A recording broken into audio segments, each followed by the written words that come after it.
물론 너무 늦은 시간에 그것을 알았기 때문에 공천을 철회할 수가 없었다라고 한다면 최소한 제명은 할 줄 알았거든요. 그런데 도리어 환호성과 역사학 강의를 계속 이어가겠다고 저렇게 이야기한다면 아 그렇구나. 이게 지금 김준혁 당선인의 발언들을 전부 다 이 민주당이 옹호하고 또는 다 사실이라고 여기고 있구나라고 지금 발언한 것이거든요. 어떤 의정 활동을 보여주는지 이제 이런 부분들에서 또 그 사과의 진정성 평가할 수 있다라고 생각은 드는데요.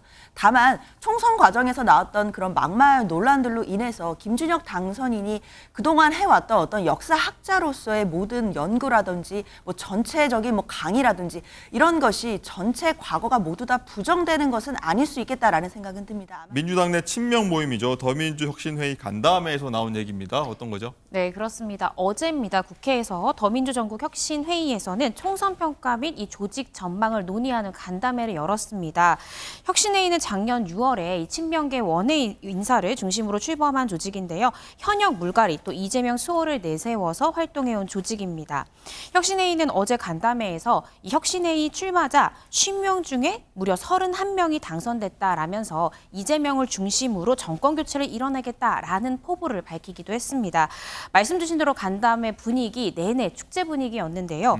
특히나 이 강의원 공동대표는 50명 중에 31명이 당선됐다라면서 이 당선자와 낙선자 이름을 일일이 호명하기도 했습니다. 그 중에서도 특히나 이 김준혁 당선자를 호명하면서 우리를 끝까지 긴장시켰다라고 얘기를 했고요. 혁신의 2기가 출범하면 보란 듯이 역사학 특강을 좀 듣겠다라고 이야기를 해서 좌중에 박수와 환호가 나오기도 했습니다. 네, 김준혁 당선인 굉장히 저희 총선 기간에 많이 저희가 얘기를 했던 부분이기도 한데 어쨌든 현장에서 나온 다양한 목소리 저희가 육성으로 한번 들어보겠습니다. 정당 혁신, 국민 주권, 정치 개혁. 다음 대선에서 이재명 시대를 열자 이런 취지로 더민주혁신회의가 출범을 했었는데 행정 권력으로 나아가야 국회 탄핵소추안이 200석인데 너무나 안 맞죠. 180석으로 낮춰서 혁신 국회의장은 대단히 중요하고 국회의장은 국회의 사회자가 아니다. 한 번도 당의 입장에서 전 벗어난 적이 없었습니다. 네, 국회의장 후보들까지 줄줄이 가서 한마디씩 했는데 자 장인주 부위원장님 일단 원외 조직입니다. 더민주혁신회의 네. 이제 당내 최대 개파가 될 거다. 뭐 예전에 이전 민주당 같은 경우는 친문이 있었지만 어떻게 보면 친명 중에서도 여기 최대 개파 될 거다 얘기 나오는데 맞습니까?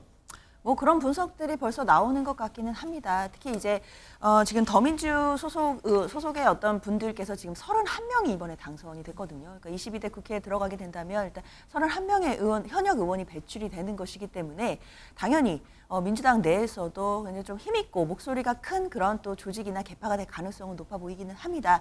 그런데 사실 민주당 입장으로는 이재명 대표 중심으로 지금 공천 과정도 지내왔고 그리고 총선 과정을 거친 후에 압승을 한 상황이기 때문에요. 이제 당 내에서 뭐 특별히 뭐 개파 논쟁이라든지 뭐 여러 가지 부분들은 지금 크게 문제되는 상황은 아니라고 보입니다. 일단 가장 본질적인 것은 지금 민주당 내에서 많은 분들이 공감하시는 건 22대 국회에서는 반드시 속도감 있게 개혁 과제들을 추진해야 된다라는 부분에 대해서 의견들이 대부분 합치를 하시거든요. 결국 지난 4년 전 그 총선 때도 국민들께서 민주당에 많은 의석 몰아주셨지만 사실 의석수만 많았지 제대로 일한 게 무엇이냐라는 질타도 함께 받았습니다. 그렇기 때문에 다시는 그런 일을 반복해서는 안 된다라는 생각 때문에요. 네. 22대 국회에 들어가서는 속도감 있게 일들을 추진해야 된다라는 생각들이 더 많은 것이지 사실 그런 차원에서의 모임이라고 봐야지 뭐 일단 뭐 개파 논쟁이라든지 여러 이런 부분들은 아직까지는 뭐 눈에 보이거나 본질적인 부분은 아닌 것 같습니다. 네, 31명의 국회의원을 당선시킨 모임 회의인데 주목해야 될 부분인 것 같긴 합니다. 자, 이종호 실장님 어떻게 보십니까? 여권에서는 더민주혁신회의 어떻게 바라보시는지 또 어떤 사실 단체인지가 좀 궁금한 분들도 계실 거예요. 예. 지금 어저께의 그런 그 모임에서 이미 자신들의 성격을 다 드러냈거든요. 어떤 모임이었냐면 바로 이겁니다.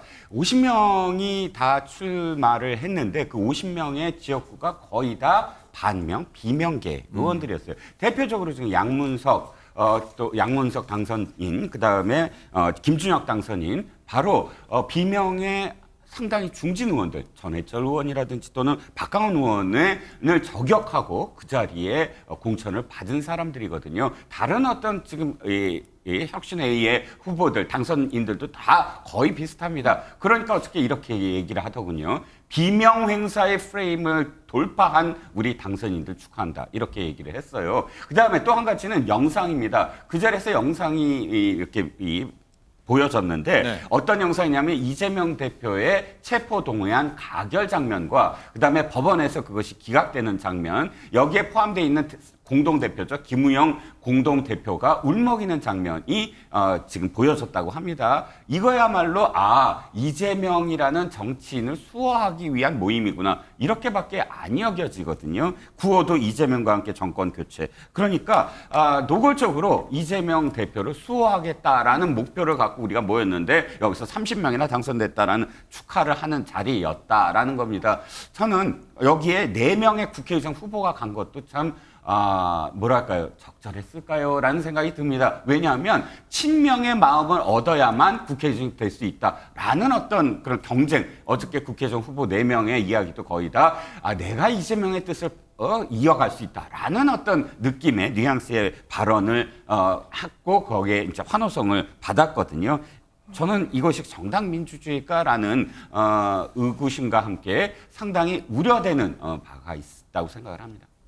네, 이종훈 실장이 네. 김준혁 당선인에게 역사 특강 듣겠다라고 해서 이게 적절한 거냐 뭐 이런 말들이 나온다고 해서 저희 이번 키워드 주제인데 네. 어떻게 보십니까? 부적절하다 아니면 뭐 다 총선 끝났으니 할 수 있는 말이다 어떻게 보십니까? 저는 민주당이 전통의 민주당이 아니구나라는 생각이 들었습니다.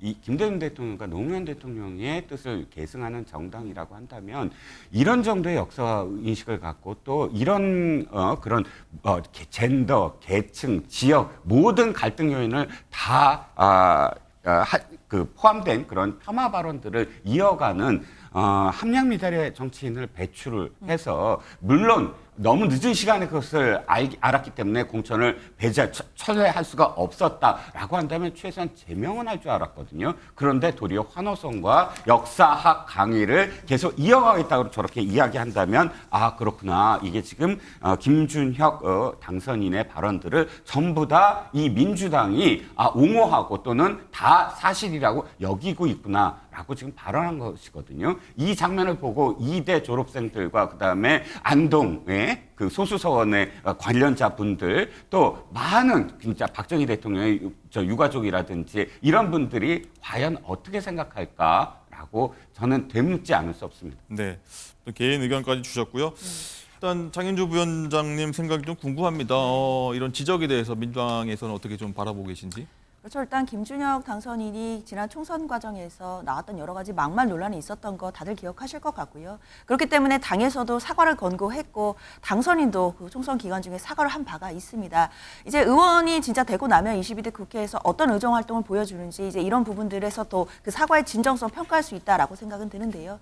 다만 총선 과정에서 나왔던 그런 막말 논란들로 인해서 김준혁 당선인이 그동안 해왔던 어떤 역사학자로서의 모든 연구라든지 뭐 전체적인 뭐 강의라든지 이런 것이 전체 과거가 모두 다 부정되는 것은 아닐 수 있겠다라는 생각은 듭니다. 아마 그런 차원에서의 논란이었을 것 같기는 한데 일단 22대 국회가 열리면 의정 활동을 어떻게 하는지를 조금 더 지켜봐야겠습니다. 네, 지켜보도록 하고요.